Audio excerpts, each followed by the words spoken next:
know there are 7 verb stems. Do you remember what they are? No, I know a couple. Count, PL, FL, UL. Yeah, I started getting lost. All right. Well, let's go over them just a little bit, okay? Let's go over them. Because before we read the Hebrew, we need to know sometimes what we're doing when we're conjugating these verbs. There's a cal stem or call stem. However, when you it's either QAL or KAL. I was taught KAL, and now the more modern grammars have a QAL, call instead of call. The call stem is a simple active. He killed, and that's katal in the verb that we're studying here, katal.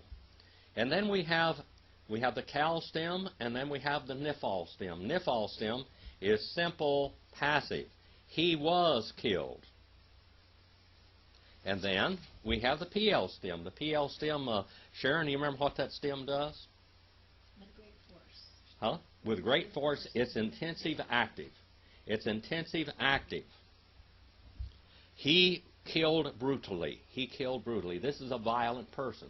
He killed brutally. We have examples of this in the Bible when Cain killed Abel. He killed him brutally. Now we have the puel stem. Puel, P-U-A-L. The puel stem is intensive passive. Intensive passive. And that was he was killed brutally. He was killed brutally. And then we have number 5 is hithpael. Hithpael. H-I-T-H-P-A-E-L. And that's intensive reflexive. He violently killed himself. He violently killed himself.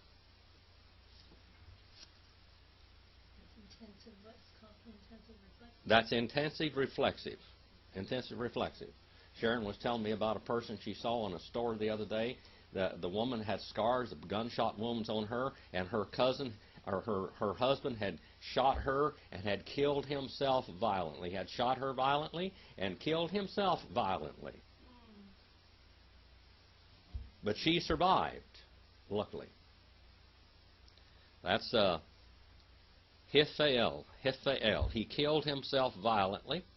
And then we have the causative active, that's hithil. Hithil. H-I-P-H-I-L. Hithil. He calls to kill. He calls to kill. And then we have the causative passive, and that's hophal. Hophal. H-O-P-H-A-L. Hophal stem. He was caused to kill. So we have the cal, we have the nephal, we have the PL, we have the pual, hithpael, the hithil, and hophil. The cal stem is he, what? That's a simple active, he killed. The nephal, he was killed, simple passive. The intensive active is PL, he killed brutally. The puel is intensive passive, he was killed brutally. And the intensive reflexive is hithpael, and he killed himself violently. And then the hithel is a causative active. He calls to kill. And then we have hophil. Causative passive. He was caused to kill. As simple as that. He was caused to kill. Now we have the doggish. The doggish 40 doubles. A doggish is a dot in the middle of a consonant, and it doubles it in some cases, and the doggish laney, it makes it hard. In other words, the ta becomes tau, hard T, and then if you look at the letter, it will double it.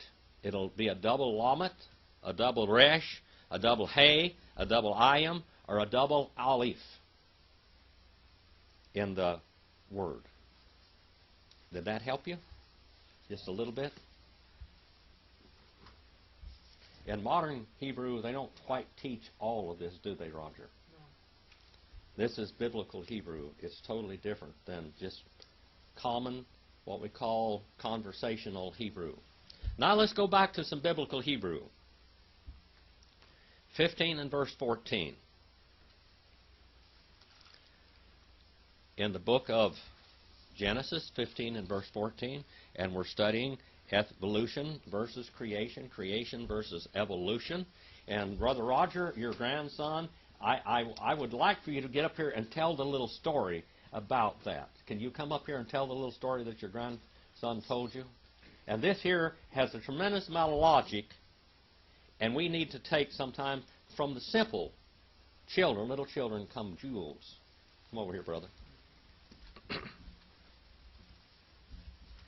So I was sitting on the couch the other day, and my grandson came up while I was speaking to his father, and he said, "Dad, I've got to drop out of school."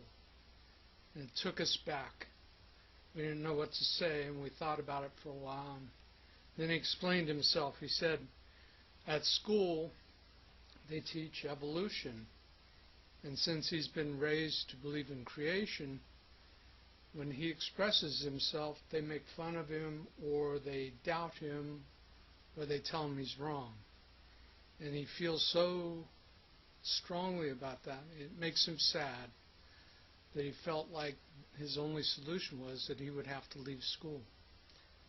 Now, we're going to have a little talk. Thank you, Brother Ron. Isn't that the simplest solution? That is just plain, simple horse sense and logic. He's got good common sense, doesn't he? All right. His intellect will run over into his common sense. Sometimes somebody who's very smart doesn't have any common sense to protect themselves, to feel this way. You have to have, I mean, you can be really smart, but you got to have common sense. And Brother Madden, I used to say, and he come to preach for me, and Brother Ray's another person with lots of common sense. Just horse sense. What I call, they got more horse sense than a whole herd of wild Mustangs. They got a lot of common sense. And we need to listen to people that have common sense, because that's better than all the brilliance in the world. Somebody with common survival sense. Brother Madden used to come and preach for me, and I'd get up and introduce him to the man that I knew with more horse sense than anybody know. I said, "You had more horse sense than a whole herd of wild Mustangs." He'd always say, "Well, I don't know about that." But see, I've been around a lot of wild Mustangs. So that means a whole lot to me. If somebody hadn't been around wild horses and wild Mustangs, it doesn't mean anything to them. But the survival horse sense is very important in life. That little boy's got a lot of horse sense, along with that kind, keen intellect that he's got. We gom.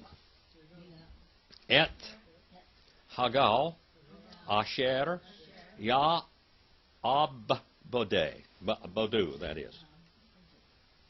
Don, Anoki, we ha'ari.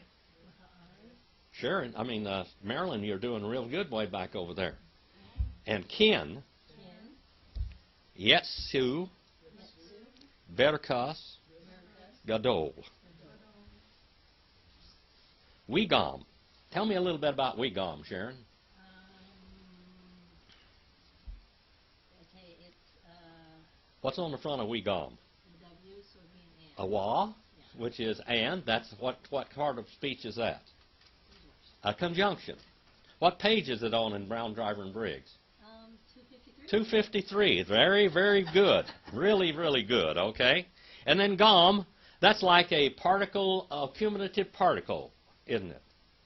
So that's also, and also, and also. Chi would be this in Greek. If you want to write down chi below that in Greek, that's what it'd be. And if you want to put chi down there, you can put that on page 208, where you look that one on the Analytical Greek Lexicon. And then we have et. The et is a sign of the direct object. And also a sign of the direct object. Here comes action. All right? That tells us action is behind this. There's action. What is the Greek equivalent to the Hebrew et? Ace.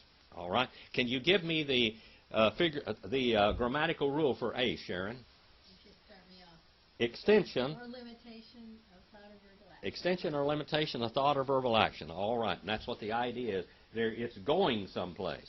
Action is going someplace. Hagol. Hagol. Now, ha on the front of that, Marilyn, do you know what that ha on the front of that is? Huh? Ha. Brother Roger? What is a ha? Definite article. What page is that on? No. Page 206. I didn't write it down there. That's in my head. Page 206. Write it down now. 206. I didn't have it written down here either. I just know it. Because I wrote it a few times. All right. Hago. Now, hago, look down below that word there, Brother Roger. Do you see that little thing down below there? What does that do to the gamma? I mean to the gemel.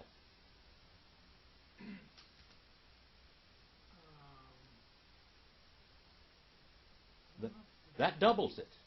All right, that's a doggish.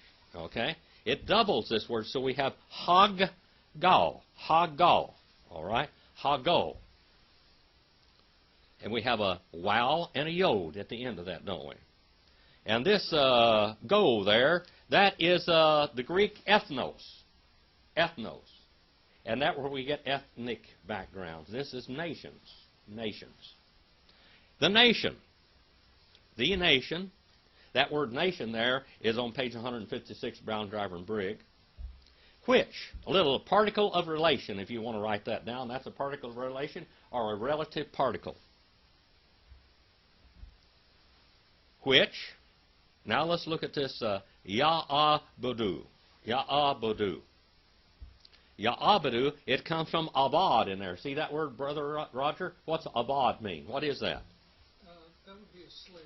That's a slave. What would be the word in Greek equivalent to this?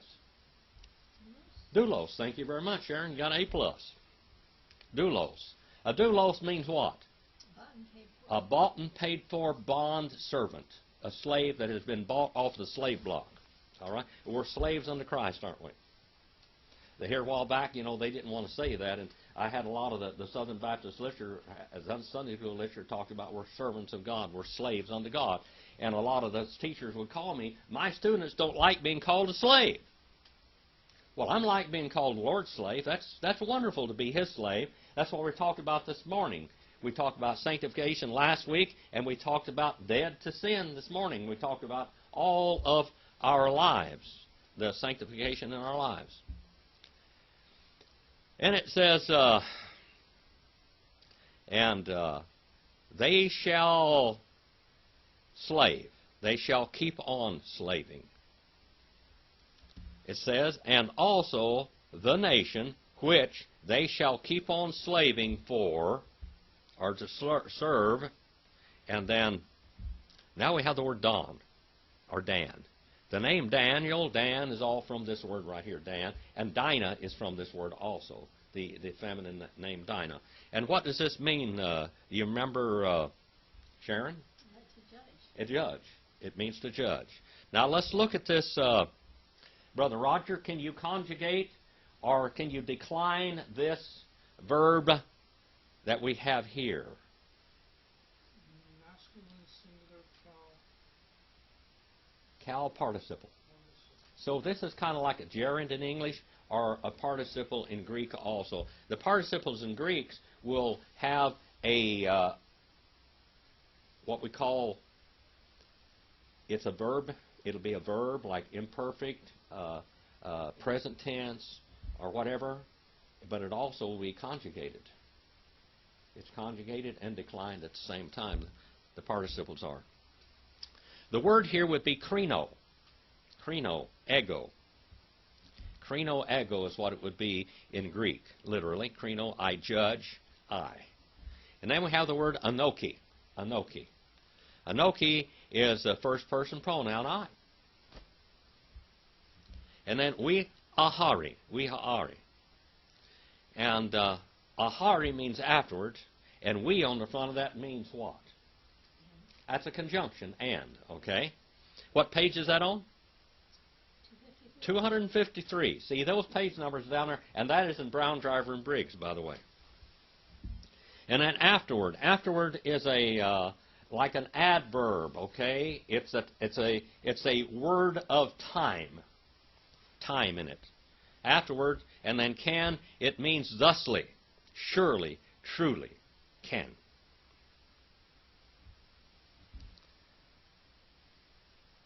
Page 384 in Davidson. You can look that one up. Certainly, truly. It's like amen. Just like amen. It's a substitute for amen. Now let's go yetsu. Yetsu. Yetsu. Yod, Sade, Aleph, and then we have a wow. With a dot in the middle of that, and that wow with a dot in the middle of it turns it into a U sound. Yetsu. Yetsu. And conjugate this for me, would you, Sharon? Third person masculine singular, no, third person masculine plural, cow, imperfect. Okay. Now this word means to walk or to go. And we should say, and they shall keep on going out. They shall keep on walking or going out. And then we have the word berkus, berkus, berkus. Berkus means portable property, portable property. That's something that you can carry with you. Portable property is goats, cows, sheep, tents, anything that you can carry with you. The American Indians used to carry, especially the Sioux tribes, Lakota, Dakota, and Lakota. They used horses, and they would put take their tent poles down, their teepee poles, and put two of them on there, and they make a travoy, and they would drag that behind it. Well, these people would load all of their belongings on their camels, on their donkeys, their elephants, all of these. This is all movable property.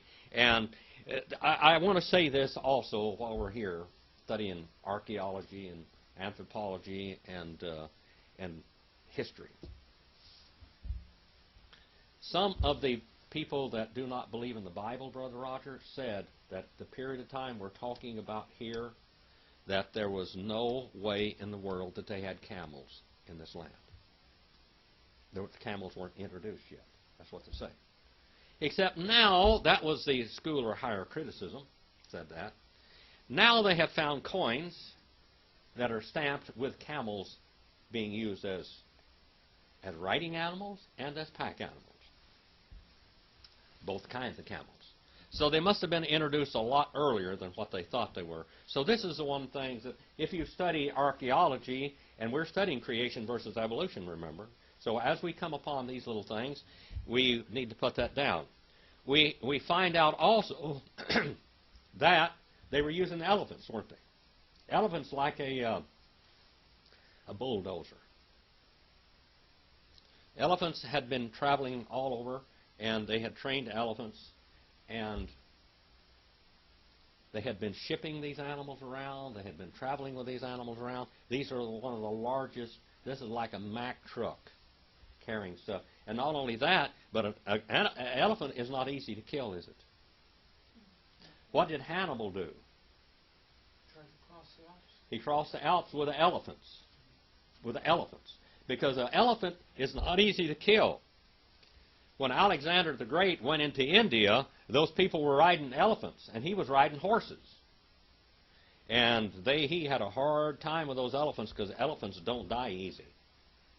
They developed to kill elephants. They had like 700, 800, 600, 500, these great big magnum rifles, 50 caliber, 60 caliber, 70 caliber, 80 caliber, sometimes 100 calibers. 100 caliber, great big slugs with all the powder they could put behind them, and a gun that would withstand the pressures behind all of this. In America, we had the 45-70 rifle, which is a .458 diameter. And that would kill a lot of things. They even killed elephants in Africa with that, but they didn't die real easy. The 45-70 is a big gun, 500, 600, 700 grain slugs in that thing. It's .458 diameter. But Winchester decided to take that and put smokeless powder in it, and they had this super load that would kill elephants and rhino and everything, and that's called a .458 Winchester Magnum. And they have 460 Rigby's, 470, 700 Rigby's. All of these are animals. They have double rifles. And Marilyn, I have water up here. Oh, you have? I didn't see the glass. This is all they used elephants back then, is what I'm going to say. These were they were animals of war and animals of commerce. And of course the camel Camel means what, Sharon? Gift of God. Gift of God. Camel means gift of God because in the deserts over there, in the Arabian deserts and in the Sinai, a camel is a miracle animal because it can go days without water. And so that's God's gift. They said camel is God's gift. So all of this portable property here is camels. It's the cavalry. It's their animals of agriculture.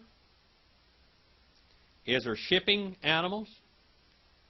Now, the word in Greek is aposkeus. Aposkeus. And that means belongings. Belongings polis. Aposkeus polis. And right here we have verkas gadol. Gadol means a lot. That's a lot. Much. Great. Much and great. All right. 15 and verse 15. 15. You have any questions at this time? Marilyn, you have a question? Beast of burden then. Beasts of burden, animals of war, and agriculture. There were John Deeres there. There were Macs. There was tanks. The elephants were like tanks, okay? And so we see that. This goes back into... people believe that man evolved to a higher form.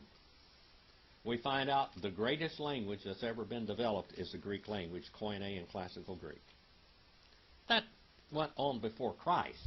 We have never, ever perfected a language more perfect than the Greek. There's never been a language more, what we call, forceful than Hebrew. And so we're studying Hebrew in creation, force and power, and we're studying Greek for preciseness and punctuality. All right, 15 and verse 5. We ata tavo el abotika. Now the abotika there, it's a th sound. Abotika. So you can put a little th in that. And then be shalom. Tegavar. Ba siba. Okay, and that ba starts out, see that doggish in the middle of that? That's a strong B, but the other B doesn't have that, so it turns into a V. The B and the beta, no, not the beta, the bath there is a hard bass sometimes and a soft bass. So we have both in this word here. B sa V, V sa ba, V sa ba. And then we have tova. We ata, and you over there, it's like a kainos in Greek, you over there, and you over there, tavo. Let's look at this word tavo. Sharon, can you conjugate that one for me? Second person, masculine, singular, cal, imperfect. Okay, now tell me what it means. You shall go out continually. You shall go out and keep on going out. In perfect tense, you shall go out and keep on going out. You shall walk out and keep on walking out. And then we have a little preposition there. That word el there, it can be the name of God, which means high God, powerful one, el. But here it's a preposition, page 40. Unto avotika, avotika. Unto your fathers. Your fathers. Now this is a term for what, Brother Roger? This is a figure of speech. This is a parable, some simile, a metaphor, an allegory of what? Mios. Mios. What's mios? That's death.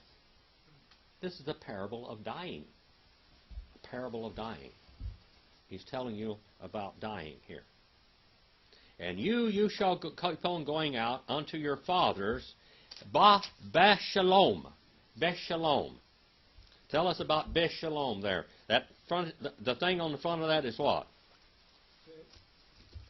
That's Beth, and what is it? Preposition. That's a preposition? In. Preposition in. What is a Greek preposition that it's equivalent to this one? In. Thank you, Sharon. All right, what page is this on? That's page 88. I didn't write it down. And in is page 137 in the Analytical Greek Lexicon. I didn't write that down either. In peace. Now, let's see what peace is. What's peace, Sharon? Well, it's an agreement. It's an agreement. You don't have peace with God until you have an agreement. And it has to be on whose terms? God. God's terms, not your terms. And that tikavar. Tikavar. Now, let's look at this tikavar. Brother Roger, will you tell me something about this tikavar here? That's by the way, it doubles it, doesn't it? Yeah. That's, all right. And both the tau and the Dog is 40, it doubles it. All right. It doubles a cold. And tell me about, conjugate it for me. Okay, second person masculine singular. Second person masculine and singular. Imperfect. Nifel imperfect. You shall keep on being buried. You shall keep on being buried. In peace, you shall keep on being buried. And what is the Greek equivalent of the Hebrew shalom? Arani. Arani. Arani. It's down there, I think, maybe. Is it written down there? Do you see it? Yeah. Yeah, Irani. And then we have Besiva. Besiva. Besiva. That's a soft bath there. Best of all, we start out with a hard bath and then a soft bath in the word. And what is this best of all? Okay, what case is it in? All right, what case is that in? Brother Roger? What case is this in? Genitive? What? Genitive? No. No. What's the case of location? Locative. Thank you, Sharon. Locative. And it would be engera in Greek. Engera, and that's where we get the word geriatric in English. Engera in Greek. The N is a preposition, page 137, and then gera, which means age. And then it says engera, and the Greek word would be kalo. Kalo. Engera kalo. Do you like me going over from Greek to Hebrew a little bit? And we get our word geriatric from that. And here, tov, it means real good, pleasant. In age, be siva in age. That's on page 966. See that? And then tov, va, tova. And that is good. In Bullinger, page 575, it says about peace, it said tranquility, total lack of terror and disorder. How would you like to have peace in your mind, Jeremy? Peace. No fear. It means no fear. It means peace. It means order. It means blessing. God can give us peace. God can give us that kind of peace if we have what? An agreement. All right. The cave of Machpelah. The holy place of the patriarchs, which I have been blessed to be in. Have you been there, Sharon? No. And not very many people have been to the cave of Machpelah. Machpelah means two mouths. It had two mouths to that cave. The cave of Machpelah. Now, who's buried there? Just name some of the people that are buried. That's a cave of the patriarchs, a holy place. Abraham, Sarah, Sarah, Isaac, Isaac, Rebecca, Rebecca, not Rachel, but Leah. Leah, And Jacob. All right. So those are Rachel's in Bethlehem. yeah. All right. Those are the wonderful, wonderful patriarchs that are there. And one of my favorite patriarchs is Jacob. One of my very favorite, and a lot of people don't look at Jacob as an outstanding patriarch, but I do. I think he's an outstanding personage of the Bible. 15 and verse 16. 15 and 16. Widor, Rabbi, Yashuba, Hena, Ki, Lo, Shalem, and then we have Avon, Ha Emori, Ad, Hena. Now we have the Greek word genia. Genia here. Genia. What's the name of the book that we have that comes from the Greek language? What book are we studying? It's Bereshith in Hebrew. But what is it in English? Genesis, which means beginnings. Beginnings. And it means generation or beginnings. Right here it says widor and generation, genia. And then it says ravi. Ravi means fourth. Regeneration, fourth. Yah Shiva. Look what it's talking about. The prophecy of how long that Israel shall be in Egypt. This is the prophecy of how long Israel shall be in Egypt. And how long were these people living back at this period of time? About 100 years. So how long is it going to be? About 400 years, give or take a little bit. 400 years. This is the prophecy of how long Israel will be in Egypt many years later. Many years later. Unto the fathers. All right? You shall go unto the fathers. That's pateros, by the way, in Greek, unto the fathers. It's patria, or pateros, and we get the word padre in Spanish and Latin.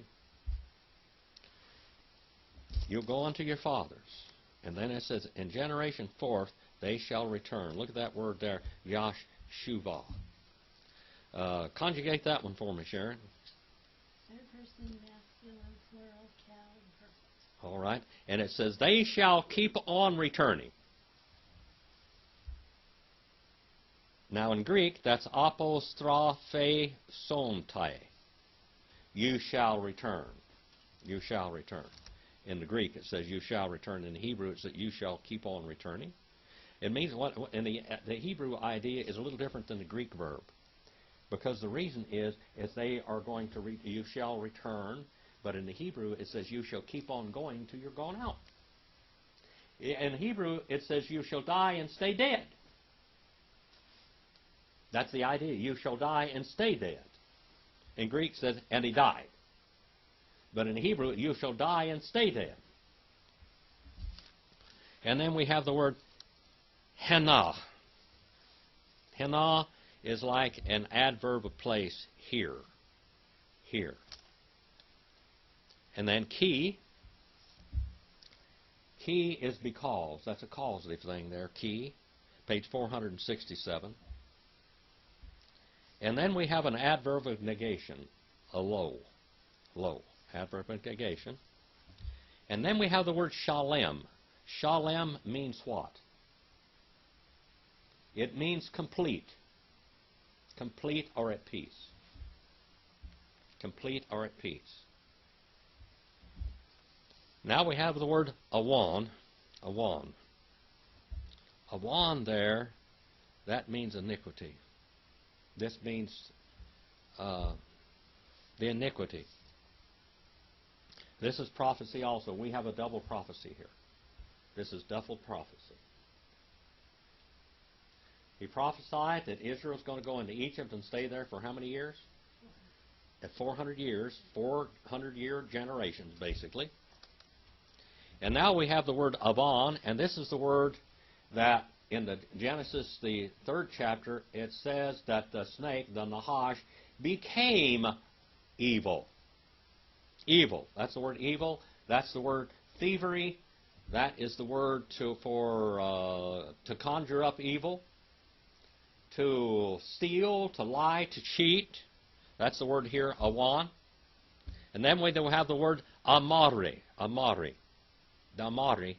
These are the Amorites. These are the Amorites. Now the sin of the Amorites, it says, will be filled up at that period of time. 400 years, he said, now the sin of the Amorites is going to be complete. In other words, there's no hope. They're going beyond the point of no return, beyond the point of no return.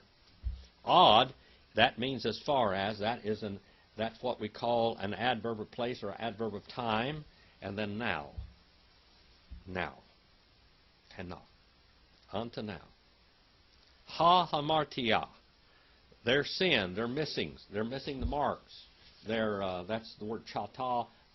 Hamartia means to go out of bounds. They not only missed the mark, but they went out of bounds, both. 15 and verse 17 now.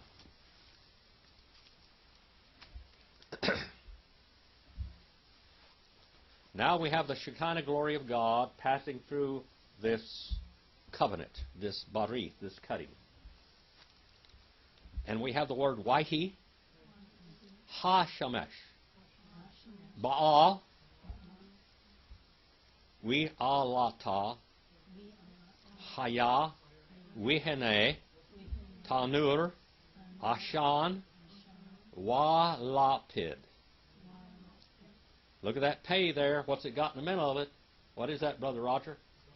Doggish 40. It doubles it. All right. Doggish Laney makes it hard. Doggish 40 doubles it. Wa-Lapid. And then Ish, Asher, Avar, Ben, Ha-Ge-Zarim. And then Ha-Ileh. Ha-Ileh, and we have a double lameth in there too, don't we? See that doggish in the middle of that lameth there, brother? That means it doubles it. All right, now we got a covenant. Let's look at this cutting, this covenant. We have an unconditional covenant here because God signed the covenant, not Abraham. Remember when two people got ready to make a covenant, they would put these animals, split the animals up, they would cook them and put them on one side and on the other side, and they would go in there and give each other their shoe, and they would sit down and eat till everything was gone, which might take them up to 3 days to do all this stuff. Okay? So now we have Abraham. He's been put to sleep. He's been hypnotized, hasn't he? Now, conjugate this verb for me, that haya there, Sharon. Wahi. Third person masculine single, cal, consecutive, and perfect. All right, and what does it mean? And he became and kept on becoming Ha-Shamesh. Ha-Shamesh. What is this word Ha-Shamesh there, Roger? On the front of that is a definite article. Page 206, by the way, if it's not down there, write her down. And that's Shamesh. So that's the sun. That's the sun. That's the sun that comes up in the east and goes down in the west. And then we have the word Baal. Conjugate that for me, Sharon. Third person feminine singular, cal, perfect. All right. And the sun having gone down, had gone down. The sun had gone down. Third person, she had gone down, actually. The sun, she had gone down. Third person feminine singular, cal, perfect. She had gone down. And then we have the word A-wa-a-la-ta. And now we have the word, it's like tophon, sophon. Thick darkness. And thick darkness having become, look at that word, haya. That is, Roger, can you conjugate that haya? Well, it's to become, Uh-huh. and third person masculine singular, cal, perfect. All right. All right. And darkness he had become. What do you think is darkness he had become? Who is the author of darkness? Satan. So it's always scary. Scared of the dark, okay? And darkness he had become. Wihene, and behold, pay attention, tanur, tanur. Look at that word tanur there. That comes from tanin. Tanin means dragon sometimes, huh? Doesn't it mean dragon? But what kind of a dragon? Huh? A fire-breathing dragon. So we have here, tanur here, we have a coals of fire. Shekinah, burning. What does Shekinah mean? It means, it's a feminine word, by the way, and it means a burning and a lighting, light, Shekinah glory of God. And we have the teraphim and the seraphim, don't we? These shining ones like an angel, because they're made in the image of God, aren't they? Angels are made in the image of God. And this way it says, and the oven, the fire pot with the glowing embers in it, fire pot with the glowing embers, that's klibanos. in Greek, of smoke. And then we have here walapid. Walapid. That's lampades. Lampades in Greek. What word in Greek do we get from Greek in this word lampades? Lamp. Lamp. Like these lamps here. All these lamps. These are all lamps. They shine. And lamps. Fiery display. A fiery display. It says a fire pot of smoke and a fiery display of ish, fire. It's phlox in Greek, phlox, fire. And then it says asher, there's a particle of relation. And then abar. Let's look at this abar there. Brother Roger, can you conjugate abar for me? Third person masculine singular cal perfect, so the action took place, he passed. Okay. He passed by. Who passed by? We have the Shekinah glory of God passing between these two images here. And then bayin means what, Sharon? Literally, what does bayin? Remember what bayin means? An interval. An interval, a separation between. And then hagazarim. Hagazarim. Ha on the front of that is what? A definite article. And then gazarim. Gazarim means the pieces. And then ha'eleh. Ha'eleh means the these. The these. The tuto.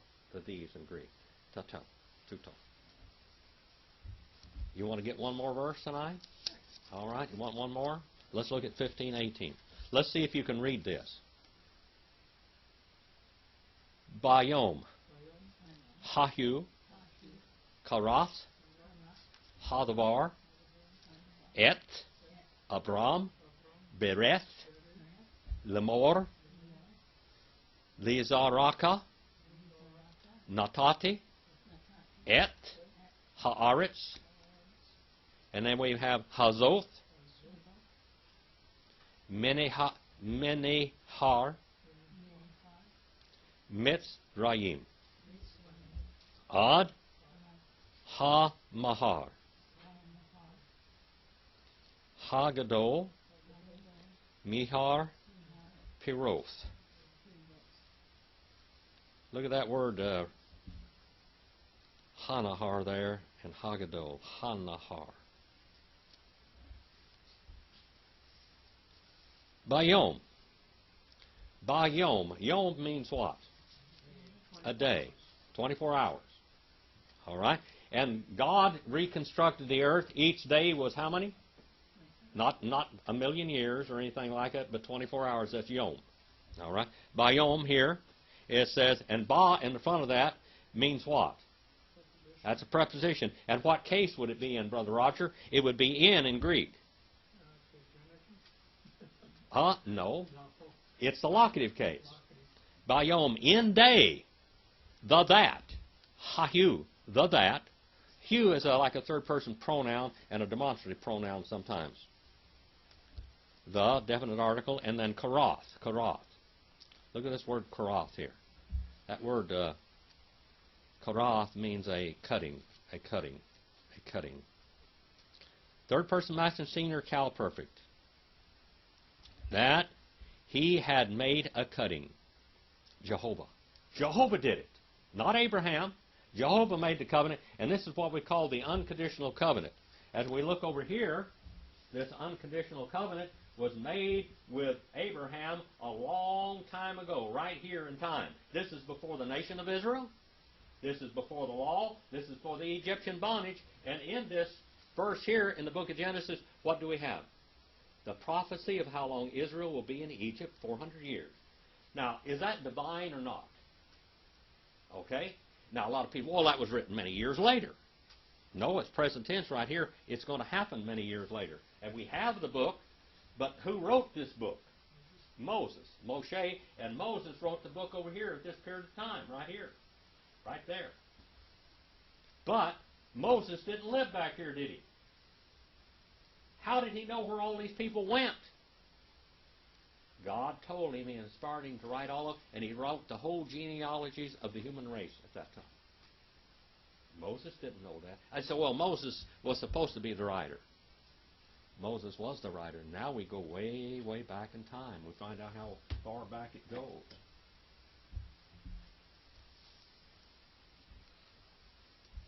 And to that, having made a covenant, Jehovah, et. The word et there, that's a sign of direct object, isn't it? Et Abram. And we have the word Abram, not Abraham. So God made a cutting with him. And now we have the word barith. Barith. And that towel on the end of that is a soft towel, so it's a TH sound. Barith. Diathete. A diatheto, or diatheke, is that word in Greek. Diatheto. He made a cutting, a covenant. Lamor. Lamor, conjugate that for me, Sharon.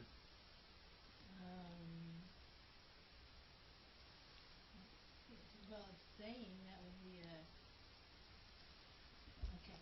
cow. Infinitive? Construct. So what would this say, literally? We write down our saying, but what does it literally say, Brother Roger? When you have an infinitive, what do you say? To say. Thank you. To say. To say. A cutting to say. And now we have lizaraka. Lizaraka. And the preposition on the front of that, that's the lameth, isn't it? All right? Now this is dative case. That's dative. To or for is dative. To your seed or your offspring. Zerah. To your sperm. That comes from your sperm, literally, is what it says. And then we have the word here, Sharon, conjugate that word, natati.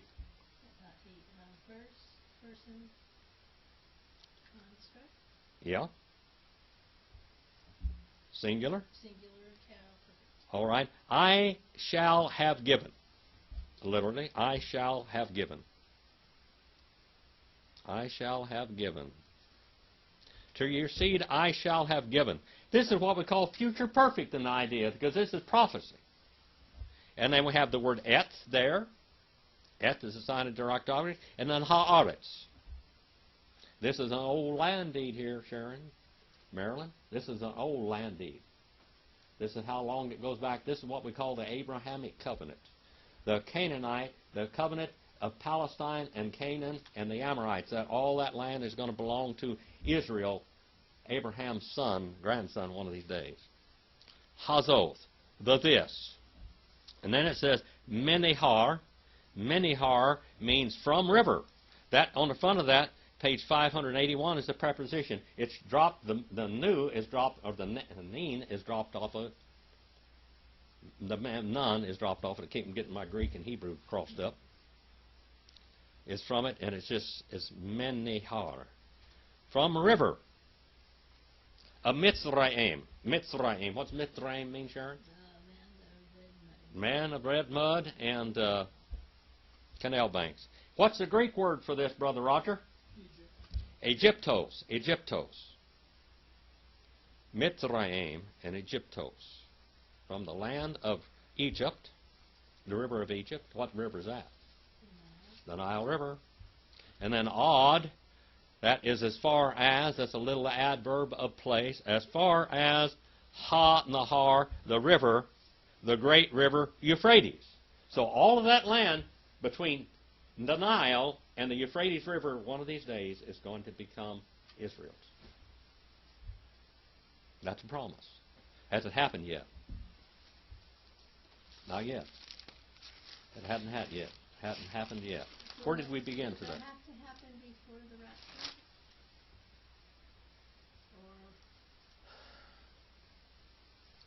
Or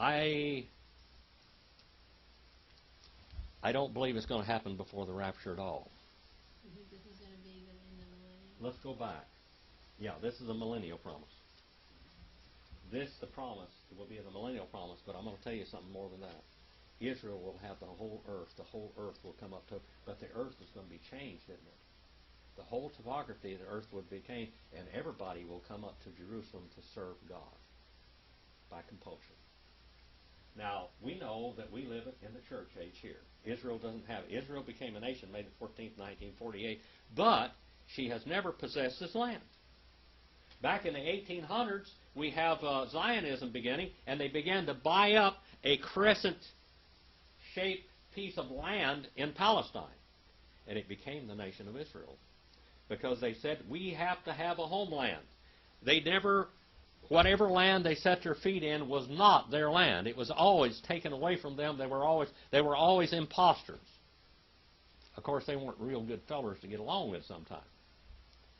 Sometimes they wore out their welcome in many places because of their, what we call egotism and their bullying. Yeah, because they're God's people, see. And their manipulation. And they always had money, didn't they? They always had money because this is one of the blessings that God put upon those people. Because literally they would buy back that land someday. But all during the tribulation period, now we know that Israel's going to have a temple in Jerusalem. The Quran says, the Sunnah and the Hadith says that they will build a temple in Jerusalem, that the Muslims will build a temple in Jerusalem, and they will make a covenant with the Israel. The Bible says that there will be a temple built in Jerusalem, but Israel does not have all the land. They don't have the land from the Nile River to the Tigris and the Euphrates. They don't have that. Not during this period of time at all. Period. They're never going to have it during that time. But they're going to have, for the first 3.5 years, they're going to have a temporary period of peace. 3.5 years, temporary peace. Jerusalem, temple rebuilt by the Antichrist. Okay? He's going to give it to them. They're going to have a temple. The Quran says that they're going to remove the cobblestone from Arabia, from Mecca, and take it and put it in the temple in Jerusalem. And they're going to get along for a little while. Actually, the Bible says for 3.5 years. And then they're going to break the covenant. And it says that the person, that the Antichrist, is going to stand in the temple and say that he is God. Now, Islam says that the Mahdi will come. And the Mahdi will be an absolute reincarnation of Muhammad. Not only that, but the Bible in Genesis 3:15 says that the Antichrist will be a literal son of Satan. Okay, a literal son of Satan, that he's going to be flesh and blood, but he will be Satan's son. So we have this, and he's going to be able to very, very much to confuse and manipulate people. He can do it, and he does. And he will be worshipped for a short time. The Bible said that he will demand to be worshipped. If you look into the Muslim history, you read the book, The Life of Muhammad by Ibn Ishaq, and you read all of the titles of God, we'll find out that Muhammad uses many of the titles of God for himself. Maybe he will stand up and say, well, here I am. We know that the Antichrist is going to do that. The Islam says the Mahdi is going to do it. The Mahdi is going to have the beast to help him do this thing. He's going to have the Jesus of Islam come back. The Bible says there's going to be a false prophet, the beast, and the Antichrist. The Muslim world says there's 3 of them, and the Bible says there's 3 of them. If all this rhymes out and comes out in the past, and then at the end of this period of time, Jesus is coming back. Isa of Islam is coming back to kill all the Jews, and then kill all the Christians, and break all religions, and bring the world unto one caliphate. The Bible says Jesus is going to come back and save the Jews. He's going to rapture the Christians, first of all, and then for this 3.5 or for this 7-year period of time, there's going to be hell turned loose on earth. Many Christians are going to be killed that are saved after that period of time. Many Jews are going to die. 5 out of every 6 Gentiles is going to die, and 2 out of every 3 Jews are going to die. And then, Jesus is coming back. Islam, Jesus is going to kill all the Jews, kill all the Christians, bring in the caliphate again. The book of Daniel talks about, and the book of Revelation talks about the kingdoms. That there was 6 kingdoms. Number 6 kingdom was Rome. Number 7 kingdom in history is the Ottoman Islamic Empire. The number 8 kingdom, they talked about the 8th king, is a revision of the 7th king, which is what? A revision of the Islamic Empire. If that's true, we have all this for a period of time. But in the end, for 1,000 years now, Israel will, Abraham's promise, the Abrahamic promise, and the Davidic covenant will be there. It's going to be fulfilled because God signed the covenant here himself. It is what we call an unconditional covenant. You have any questions? Any other questions? Did I answer your question, Sharon? Mm-hmm. Marilyn, you got a question? Well, spit one out if you want to. I'll try to answer it. I may not be able to. You got a question? No, that's fine. How about you, Roger? I'll talk to you later. Talk to me later. The world might want to know what question you have, but it might be a question I can't answer. Brother Roger, you got a question at all? All right, let's be dismissed in prayer. Sharon, would you dismiss in prayer, please?